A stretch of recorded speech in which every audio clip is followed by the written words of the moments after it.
Lesson 2. Why teach financial literacy? It's not how much money you make, it's how much money you keep.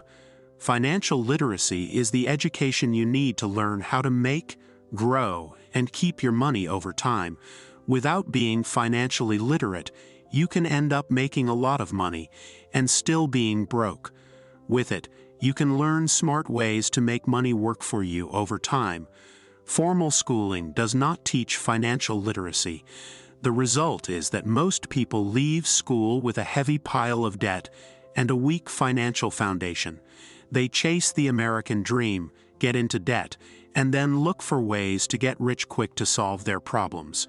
These efforts are a lot like trying to build a skyscraper on a weak foundation.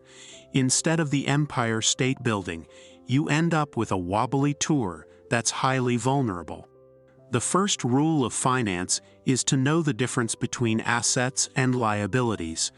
Assets are things you own that generate income for you. Liabilities, on the other hand, take money from you. Rich people focus on acquiring assets, not liabilities.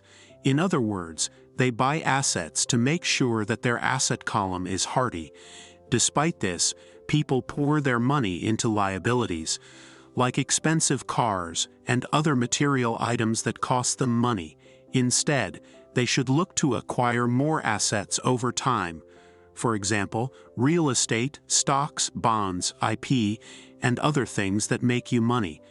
When you have enough assets, you don't have to rely on a salary to earn income. Many people learn how to work hard for their money, but fail to learn how to make their money work for them. And without that foundation, they're forever caught in the rat race. For example, many people believe their home is an asset, but it is really a liability. That's because it takes money out of your pocket with taxes, expenses, any losses in value, and the opportunities you miss by having your money tied up in a home. Instead of buying a home, it's better to first buy income-generating assets that will generate enough cash flow to pay for the mortgage payment on your home.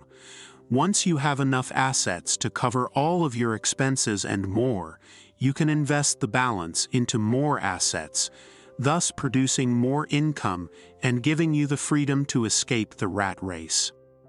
One definition of wealth is that of R. Buckminster Fuller. Wealth is a person's ability to survive so many number of days forward, or, if I stopped working today, how long could I survive? The first step to being wealthy is to ensure that the income generated from your assets exceeds your expenses. Great quotes. Rich people acquire assets. The poor and middle class acquire liabilities that they think are assets. If your pattern is to spend everything you get, most likely an increase in cash will just result in an increase in spending. In 80% of most families, the financial story paints a picture of hard work to get ahead. However, this effort is for naught because they spend their lives buying liabilities instead of assets.